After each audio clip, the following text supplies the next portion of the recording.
బంగ్లాదేశ్తో జరిగిన తొలి టెస్టులో టీమిండియా అలవోకగా గెలిచింది. సాంప్రదాయంగా స్పిన్నర్లకు ఆధిపత్యం సాగే చపాక్ పిచ్చి ఈసారి పేసర్లకు అనుకూలించినప్పటికీ పరిస్థితులకు తగ్గట్లుగా అన్వయించుకున్న టీమిండియా బంగ్లాదేశ్ అయితే చిత్తుగా ఓడించింది. ఇప్పుడు ఇక కాన్పూర్లో శుక్రవారం మొదలయ్యే రెండో టెస్టును గెలిచి సిరీస్ క్లీన్ స్వీప్ చేయాలని భావిస్తుంది టీమిండియా. చపాక్లో పిచ్చిని సరిగ్గా అంచనా వేసి ఒక స్పిన్నర్ను తగ్గించుకొని మూడో పేసర్తో ఆడిన భారత్ ప్రయోజనాన్ని అయితే పొందింది. కానీ కాన్పూర్ వికెట్లో మార్పు ఉండే అవకాశాలు లేవు. ఎప్పట్లాగే స్పిన్నర్లకు సహకారంగా ఉండనుంది. దీంతో ఒక పేసర్ను తగ్గించుకొని ఎప్పట్లాగే ముగ్గురు స్పిన్నర్లతో బరిలో దిగి అలాగే ఇద్దరు పేసర్లతో కూర్పు అయితే జరగనుంది టీమిండియా సైడ్ నుంచి.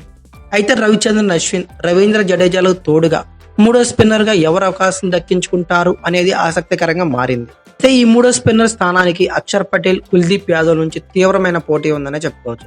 ఇటీవల ఫామ్ ప్రకారం చూస్తే కుల్దీప్ కి అవకాశం దక్కాలి. ఏడాది నుంచి వివిధ ఫార్మాట్లో నిలకడగా రాణిస్తున్నాడు కుల్దీప్ యాదవ్. ఈ ఏడాది ఆరంభంలో ఇంగ్లాండ్తో జరిగిన 4 టెస్టుల సిరీస్లో కూడా 20.15 సగటుతో ఏకంగా 19 వికెట్లు పడగొట్టాడు. అతను ఎలాంటి పిచ్చి మీదైనా బంతిని విపరీతంగా తిప్పగలడు. దీనికి తోడు స్పిన్కు సహకరించే పిచ్ అయితే మరింత రెచ్చిపోతాడు అనడంలో సందేహం లేదు. కుల్దీప్ ఒక మోస్తారుగా బ్యాటింగ్ కూడా చేయగలడు.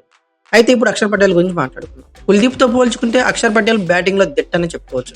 అలాగే మన దులీప్ ట్రోఫీలో 86 పరుగులతో బెస్ట్ బ్యాటింగ్ అయితే చేశాడు అక్షర్ పటేల్. అలాగే బౌలింగ్ లో కూడా కీలకమైన వికెట్లు తీసి మంచి గెలుపుని ఇచ్చాడని చెప్పుకోవచ్చు.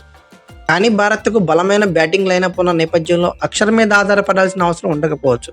పైగా కాన్పూర్ పిచ్ బ్యాటింగ్ కు అనుకూలంగా ఉంటుంది. అక్షర్ లాగే ఎడమ చేతి వాటంతో సాంప్రదాయ శైలితోనే బౌలింగ్ చేసే జడేజా జట్టులో ఉన్న నేపథ్యంలో అలాంటి బౌలర్ ఇంకోవరు తుది జట్టులో తీసుకోకపోవడం కష్టమనే చెప్పుకోవచ్చు. అలా చేస్తే బౌలింగ్ లో వైవిధ్యం కూడా ఉండదు. ఇక టెస్ట్ లో అక్షర్ ఫామ్ కూడా ఇటీవల అంత గొప్పగా లేదని చెప్పుకోవచ్చు. చివరిగా ఇంగ్లాండ్ తో సిరీస్ లో అతను 2 మ్యాచ్లు ఆడి 5 వికెట్లు పడగొట్టి తుది జట్టులో చోటు కోల్పోయాడు. ఈ నేపథ్యంలో కుల్దీప్ కి జట్టు యాజమాన్యం ఓటేసే అవకాశాలు ఎక్కువ. మరోవైపు బంగ్లాదేశ్ ప్లేయింగ్ 11 గా పరిశీలిస్తే పేసర్ నహీద్ రానా స్థానంలో తైజుల్ ఇస్లాం ను ఎంపిక చేసే సూచనలు కనిపిస్తున్నాయి. అలాగే Bangladesh all-rounder Shakibul Hasan injury concern వల్ల అతని ప్లేస్ లో నయాం కూడా ఆడే అవకాశాలు కనబడుతున్నాయి. అయితే టెస్ట్ క్రికెట్ లో ఇప్పటికే అన్ని రికార్డులు ఖాతాలో వేసుకున్నాడు రవిచంద్రన్ అశ్విన్. ఇప్పుడు బంగ్లాదేశ్ తో రెండో టెస్ట్ ముంగిత అతను పలు రికార్డులు ఊరిస్తున్నాయి. అవేంటో ఒకసారి చూసేద్దాం. భారత్ తరపున 4వ ఇన్నింగ్స్ లో అత్యధిక వికెట్లు తీసిన బౌలర్ గా అశ్విన్ ఇప్పటికే రికార్డు సృష్టించాడు. మరో వికెట్ తీస్తే 100 వికెట్ల మైలురాయిని అందుకుంటాడు. బంగ్లాదేశ్ పై భారత్ లో అత్యధిక వికెట్లు తీసిన బౌలర్ గా జైర్ ఖాన్ 31 కొనసాగుతున్నాడు. అలాగే అశ్విన్ మరో 3 వికెట్లు తీస్తే అతన్ని కూడా అధిగమిస్తాడు. ప్రస్తుత టెస్ట్ ఛాంపియన్షిప్ సైకిల్లో అత్యధిక వికెట్లు వీరుడిగా నిలిచేందుకు అశ్విన్ మరో 4 వికెట్లు పడగొట్టాలి. హెజిల్వుడ్ 48 వికెట్లతో ముందు ఉన్నాడు. తర్వాత అశ్విన్ ఉన్నాడు.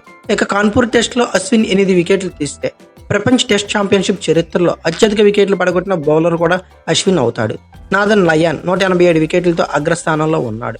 ఇక రెండో టెస్ట్ లో ఏదో ఒక ఇన్నింగ్స్ లో 5 వికెట్లు తీస్తే గనక అశ్విన్ అత్యధిక సార్లు 5 వికెట్లు తీసిన ఘనత సాధించిన బౌలర్లో రెండో స్థానానికి అశ్విన్ ఎగబాగుతాడు. ప్రస్తుతం అతను షేన్ వార్న్ 37తో సమానంగా ఉన్నాడు. మురళీధరన్ 67 సార్లు 5 వికెట్లు తీసి అగ్రస్థానంలో కొనసాగుతున్నాడు. ఇక తర్వాత కాన్పూర్ లో అశ్విన్ 9 వికెట్లు పడగొడితే టెస్ట్ క్రికెట్ చరిత్రలో అత్యధిక వికెట్లు పడగొట్టిన బౌలర్లో నాథన్ లియాన్ 520ని వెనక్కి నెట్టి 7వ స్థానానికి అయితే అశ్విన్ చేరుకుంటాడు. అయితే ఈ వీడియో కనుక మీకు నచ్చినట్లయితే like, share, comment plus subscribe చేసుకోండి. అలాగే పక్కనే ఉన్న బెల్ ఐకాన్ నొక్కడం మాత్రం మర్చిపోకండి.